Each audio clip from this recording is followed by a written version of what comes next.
Welcome back, BookTube, here with another video, one that I think you might be excited to hear about. I know I was very excited when I was able to pull this off. A couple months ago, my brother and I took a trip to Boston.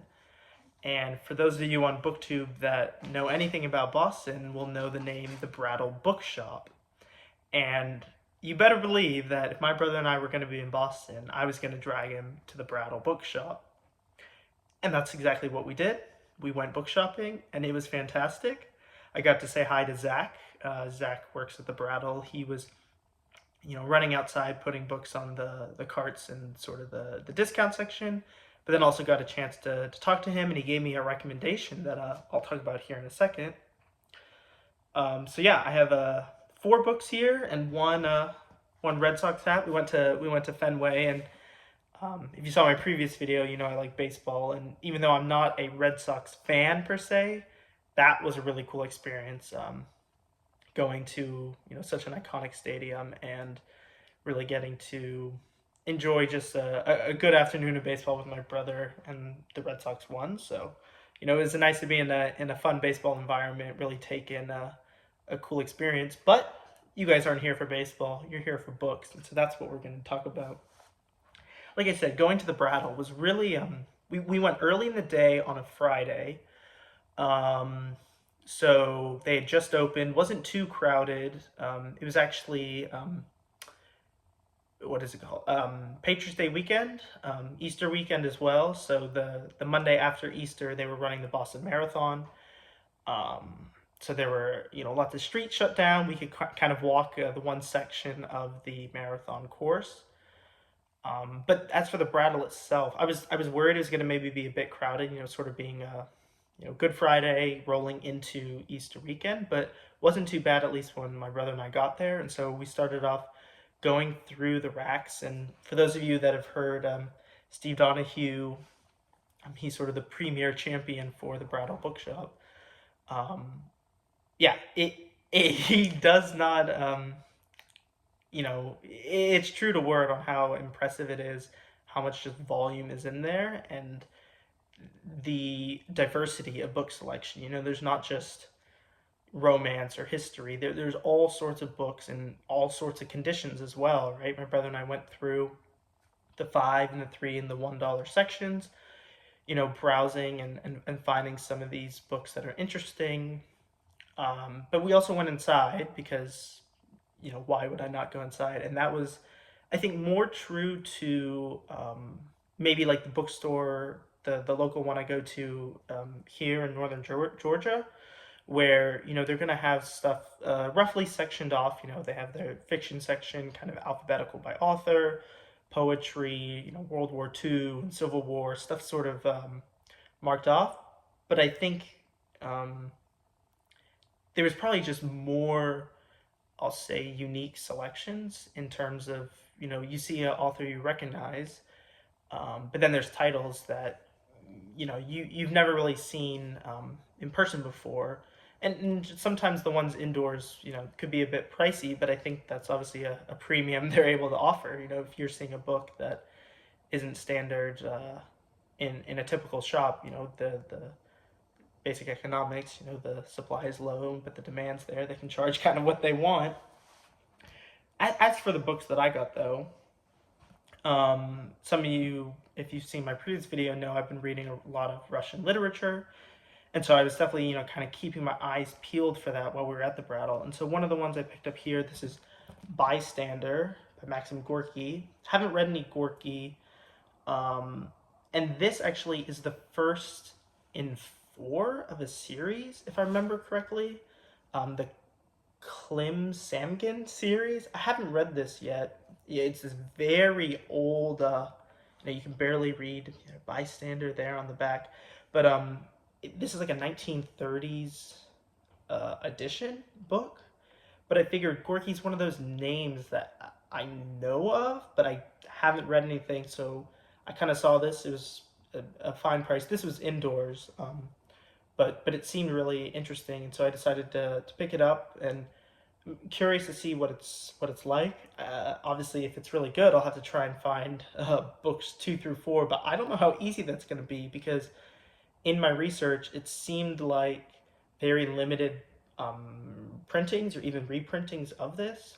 Maybe there's versions on Project Gutenberg. If it came out in the 30s, now it's sort of beyond that, I believe, a 75-year copyright window. So maybe I could find, just an e-copy and read that. But this was the first one we picked up at the Brattle.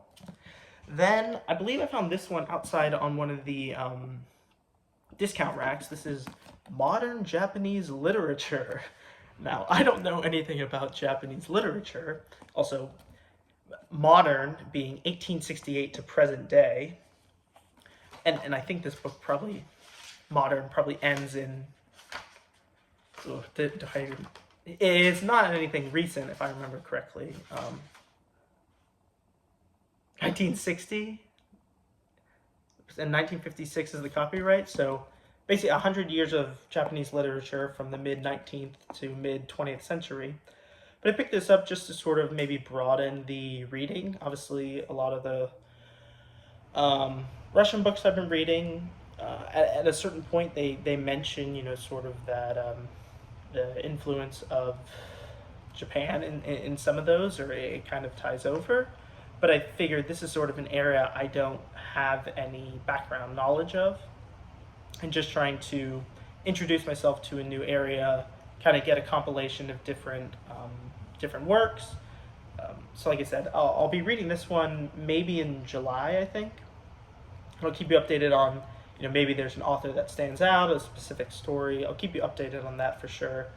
But, on a discount rack, why not pick it up and take a flyer on it is sort of my thought.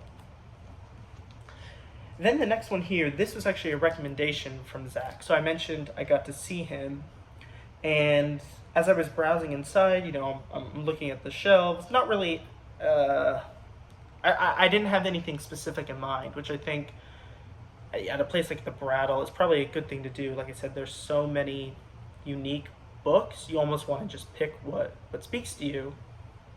And so I'm looking on the shelf, and there was like a little stool so you could see on the higher shelves. And then I see this one here. I guess I saw it like this. It said, "Say cheese." And say cheese? Like what? And then so I pull it out, start looking at it. It has this kind of Soviet photography cover. This is by Vasily Aksayanov. And I pick it, I'm looking at it, and Zach, like I said, he's kind of running in and out, putting books on the discount shelf. And he basically says, like, oh, I think you'd really like that. It's kind of good satire. I think he said he'd read stuff, whether it's Say Cheese or something else by Aksayanov, and said, great, if he thinks it might be good, I'll take a chance on it. And I read this one almost as soon as we got back from Boston. And it was good.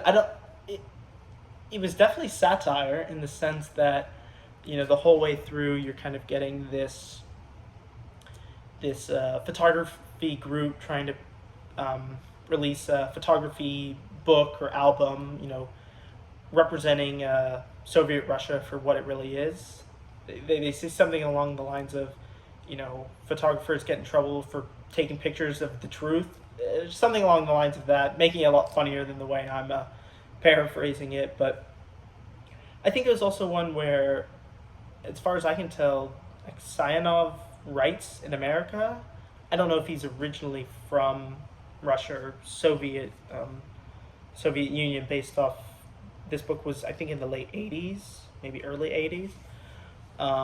But it definitely was an interesting read. I think there were some really good moments where the main character, I can't even remember his name anymore.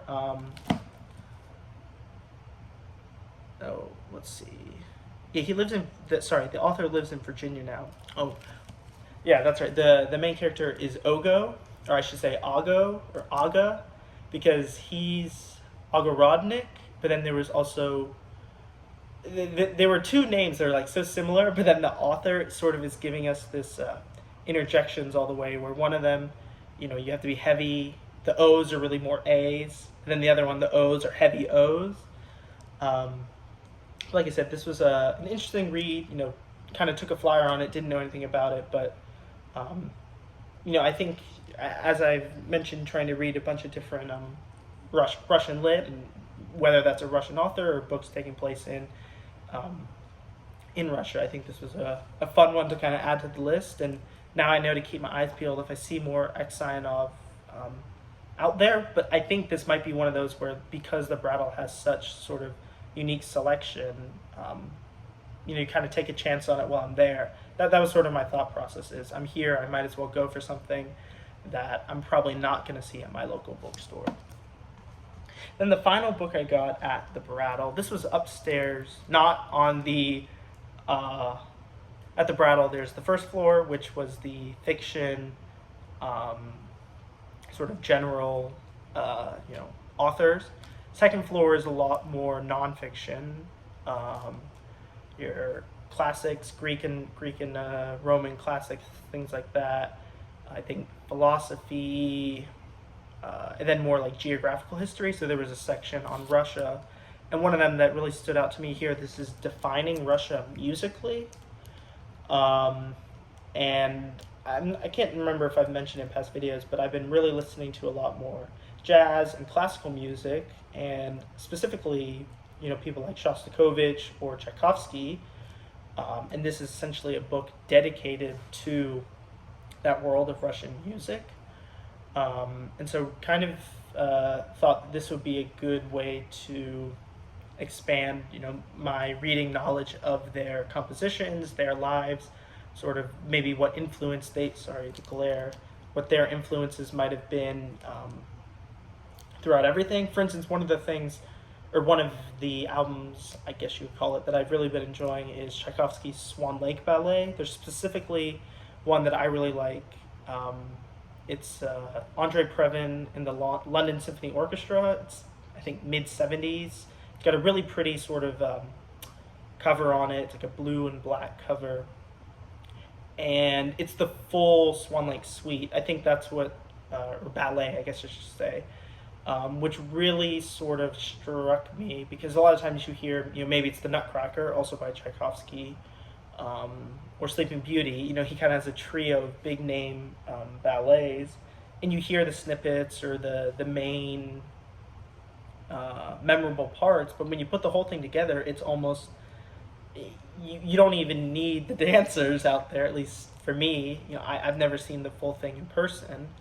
And so I was hoping, this maybe, if I remember correctly, it has a chapter dedicated to ballet or Tchaikovsky himself. I can't remember. There's one definitely dedicated to Tchaikovsky here, and he's sort of around. I mean, there's like a 70-page chapter called Tchaikovsky and the Human, a Centennial Essay.